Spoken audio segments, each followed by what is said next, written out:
Good afternoon, and thank you to the organizers for this great session this afternoon. I'm going to continue the theme on Oso with a presentation of some of the findings from the GEER investigation.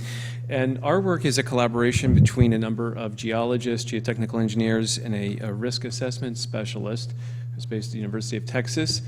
For those of you who are not familiar with GEER, GEER stands for, as we just explained, the Geotechnical Extreme Events Reconnaissance. It's a group that receives its funding from the National Science Foundation. It's distributed across a number of universities. And GEER is fundamentally about collecting data after geologic extreme events. And most commonly, these are earthquakes, but they more recently have also included floods, Hurricane Sandy, and of course the Oso Landslide. There's a particular focus on the collection of perishable data, and data is perishable in many different ways. In the case of Oso, I've included two photos at the top indicating the perishable nature of the sand boils that exist there. With time, they soften, they become less apparent. And to the right, I've shown a photo of some tree stumps that have their bark stripped off that are indicative of flow path trajectories. And so these are the kind of things we document in the field. A second objective of GEER is to openly disseminate our findings and data, and to do that in a very timely manner. So we had published a comprehensive report on the Oso landslide within about 2 months of completing our field investigation. And I have a photo just at the bottom to again kind of speak to that perishable nature of data. This is a photo that was taken a couple of months after the conclusion of the GEER investigation, and what it shows is about the lower third of the landslide has been altered as part of the construction of the reconstruction of Highway 530, and also as part of the rescue and recovery efforts that took place in the months after the event. I think everyone knows a good bit about the setting at this point, and so I won't elaborate on this except to simply say that the Oso landslide occurred in a location, one of the narrower parts of the valley, which is where you would expect to see a lot of activity because over the longer term, because of channel migration. The stratigraphy is relatively well exposed in the headscarp area, and it consists of recessional outwash, which is underlain by till, which is in turn underlain by advanced outwash, lacustrine soils, and then fluvial deposits. I just want to highlight, and there's been some discussion about that, how loose the soils are and so forth. I'll just highlight that the recessional outwash is a unique material and that it's not glacially overridden. So it tends to be a very, very loose material. In fact, you can see that right here. This is that seepage that's coming out of the headscarp region. It occurs at the contact between the stiffer till, which is going to have also a lower permeability, and the overlying recessional outwash, which again is going to be loose and is going to be much more pervious. As part of our work, we looked at some of the site history and obtained a number of consulting reports from Seattle-based consultants who have been working at the site for at least since the 1950s. And I won't go into detail on these, but I'll just show you one diagram from a report from Shannon Associates, which has since become the well-known Northwest firm of Shannon and Wilson. But if you focus on some of these words, you'll see things like Slide Creek, and this is a typo that's intended to read Mud Creek, if you see it on the map right here, and Mud Flow. So this is from the 1950s. And there's I'll read some words from a consulting report from 1969. Again, I think gives an indicative of how loose these materials are. Travel across the slide surface is extremely treacherous because of hidden pockets of saturated material that will not support a man's weight. We also looked at some historical imagery and were able to track the evolution of the headscarp. And then, of course, as already been mentioned, there are several sets of lidar data from 2003, 2013, and then, of course, a set was obtained after the Oso landslide. And so this allows the 2006 event to be relatively well constrained. But I think there's a very clear pattern when you look at the history here, and that is of episodic movement that's accompanied by headward advancement, but with the mass laterally constrained. And the other thing I'll note is that the advancement has been increasing with time. There are seismic recordings, and Kate just gave a very nice talk on this, and I'm not going to elaborate on this too much. Colin Stark and his group at Columbia has also looked into this and recently published a paper on this. I'll simply say that it's obvious that this is an important source of information, and it's a real asset in trying to understand the dynamics of the event.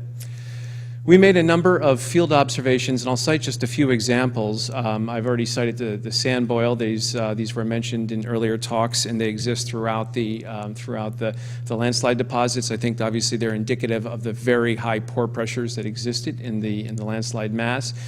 Shown to the left is a segment of roadway that captured really the first moments of landsliding before the roadway itself failed and was carried away, and it is an intact block that we found and carved this away. So what it reveals is the hyper-concentrated flow that was first coming across that road after the landslide occurred. We also captured the locations of active seepage, and that's principally based along the east side of the landslide. And I'll also note that I'll point out to Headache Creek. This is an area that had been logged, and in effect, I think that seepage is basically the capture of Headache Creek or portions of the Headache Creek that are delivering a lot of water into this area. This is a summary map showing the point locations of all of our field observations. We also documented the landslide trajectories information, and this most notably consisted of things like tree bark that had been stripped, and this gave an indication of the kind of relative forces acting against trees and the kind of debris that was also entrained of those, heights and so forth. And we used this information along with tracking some other large structures that had been picked up and carried by the landslide to develop trajectory maps, and these are included in our reports. There were about 1,800 trees that were felled as part of the landslide and were included. And although we didn't collect this data in the field, we did develop this afterwards. We digitized those tree distributions. And I think they tell a very unique story. You can see at the top in the upper part, these are very consistent in their orientation. In this middle zone over here, you can see that there's a lot of variation. And then, as we would expect around the distal edge, some of these smaller trees that were carried, and these are from the 2006 landslide mass, because we can tell by the digitized heights, have a much more of a random orientation. So we put this information together, and based on this, we identified 6 zones and their associated subzones that bear different styles of deformation, geologic materials, vegetation, and geomorphic expression, and we term those A through F from top to bottom. A is a headscarp back-rotated block, and we saw some photos of that earlier.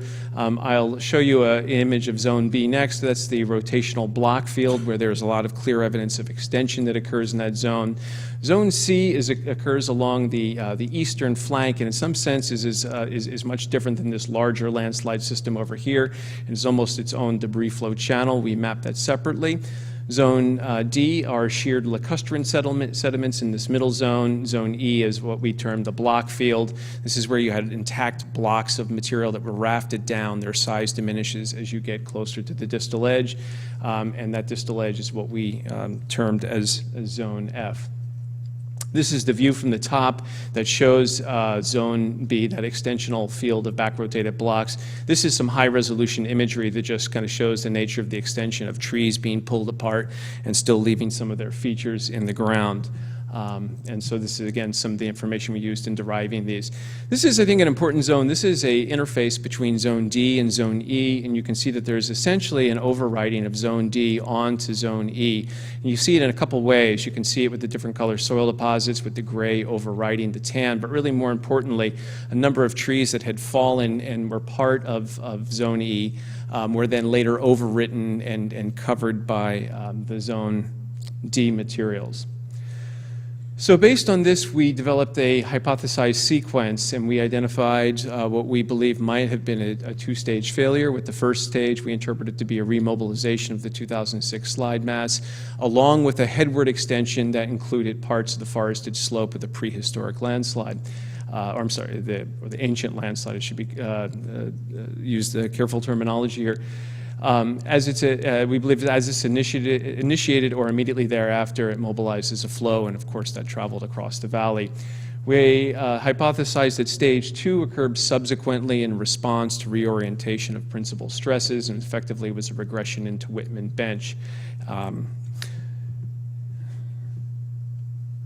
So there are a number of factors, and in fact, it's probably a combination of these that have ultimately contributed to the failure that occurred at Oso.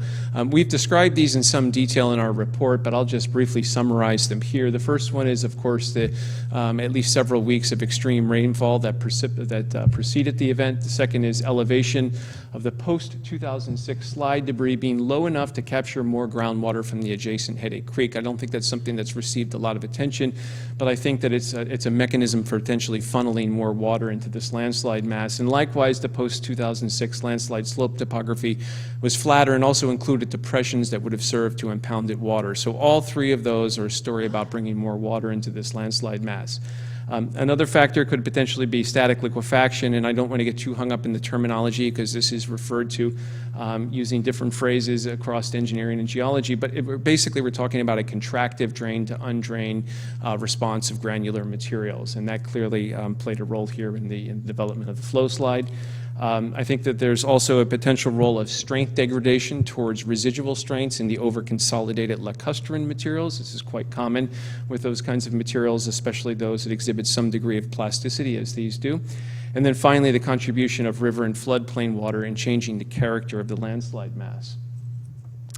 So I think that we have initiated a very useful discussion on landslide runout and whether this in fact is exceptional and what is exceptional. So let me address that directly right now. This is a wider lidar map of the region. Of course, this is the Oso Landslide that's encircled in yellow. And so it was the interpretation of the GEER team that a number of these other landslides that are very visible here and exhibit the same kind of morphology had the same characteristic of kind of that long run out and highly mobile response. And so you see some over here, you see some over here. They're really throughout the valley. And in fact, if you look at those ratios of H to L and compare them for the volume, they're virtually indistinguishable from the Oso landslide. In the GEER report, we compared the run out with a couple empirical relationships from a limited range of literature. And since then, we have looked at a wider range of data points, and essentially we used a database that's been developed and maintained and updated by GNS Science in New Zealand. I think this is probably the most comprehensive database of runouts related to flow slides that I'm aware of. And when you look at it in this sense, this is plotted as H over L as a function of volume, but the Oso landslide plots right over here, so it is very clearly within the range of empirical data, in fact, is close to a regressed mean for that. The other dots that I've indicated here in yellow are the runout relationships for some of the other landslides that are adjacent to Oso. And in fact, those are truncated because the toes of those have been lost. So those are conservative estimates of those runouts from this immediate area.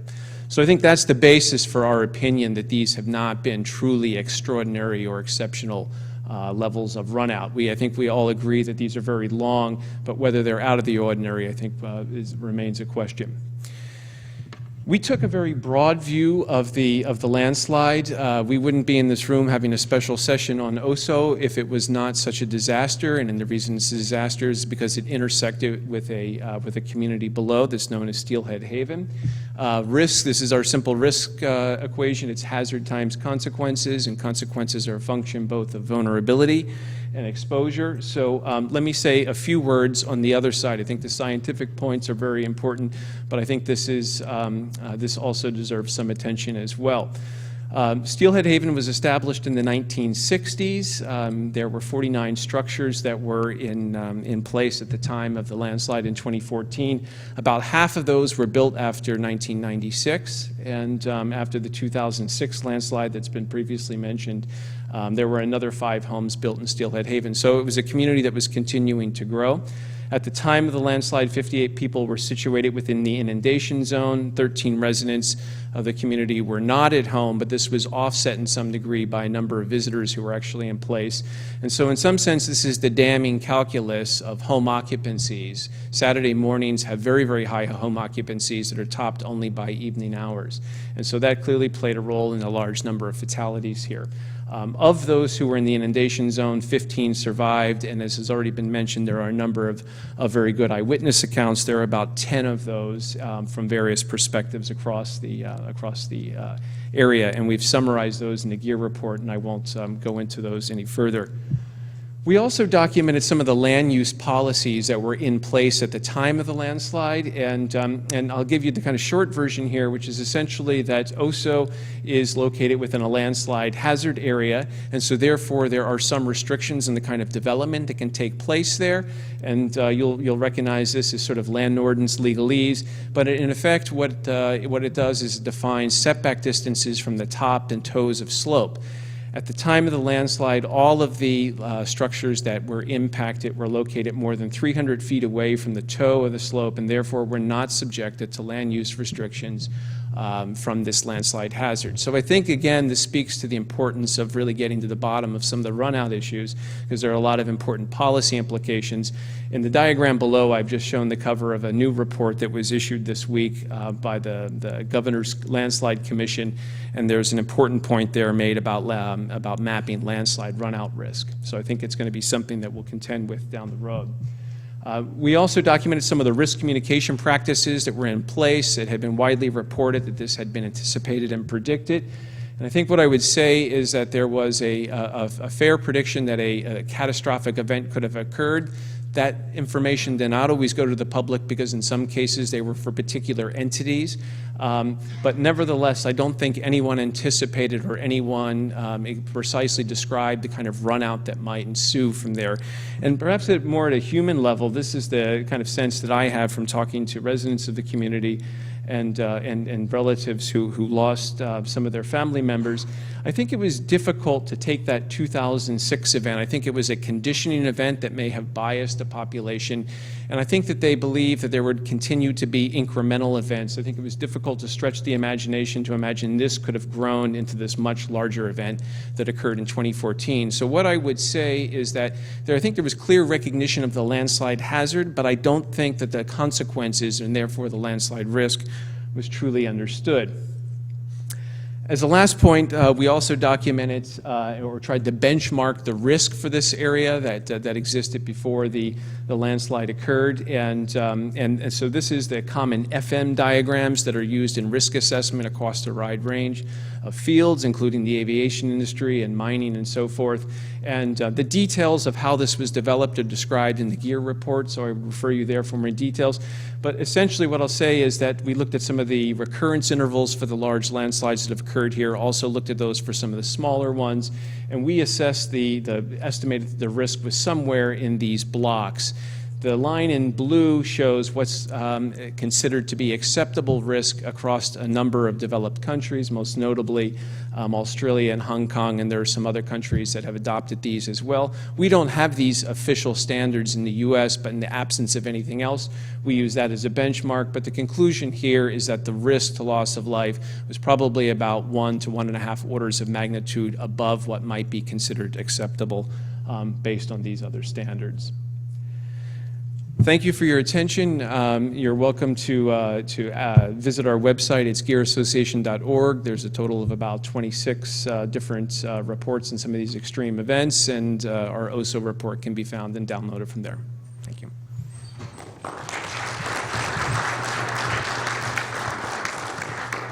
Thank you, Joe. We have a couple minutes here for questions. Richard. On the issue of mobility, I think the point is not that OSO, that there has never been such a high mobility landslide before. You can find all kinds of examples. When you're mixing apples and oranges, for example, and comparing debris flows, or I noticed you had earthquake-triggered loss slides in the Himalaya. You can find all kinds of events that have even far lower HOL values. But I wonder if you could tell me one example of a well-documented event anywhere in the world with similar materials running across an essentially planar surface that exhibited similar mobility. I'd be happy to. I'll point right next door. There are landslides. That's well documented. That's a prehistoric event that occurred in I would be careful about it has been dated, and I don't think those results have been fully processed yet. But I don't think that that is a prehistoric event. I guess you have to recognize that this valley has been occupied for close to 5,000 years by the native tribe. But I think it's certainly younger than that. I think the important thing is that that most likely occurred under current climactic conditions. So is it well documented? No, certainly. We don't have good documentation of it, but I think that you can very clearly see those features. In terms of being well documented in the sense that Oso was with LiDAR, no. Point out that that was documented by the USGS, not by GEER, and we were well aware of that. Yeah, let's move on. Any other questions?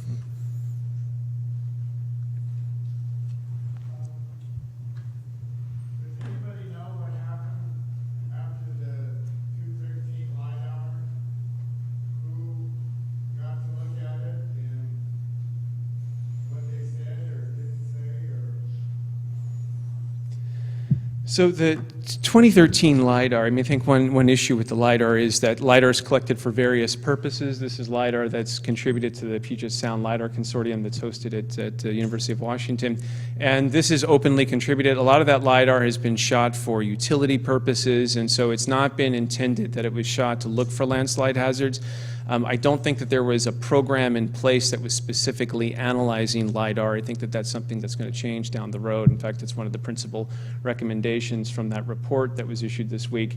But I would say that I don't think anyone's really looked very carefully at that LiDAR, and probably until the occurrence of the Oso landslide.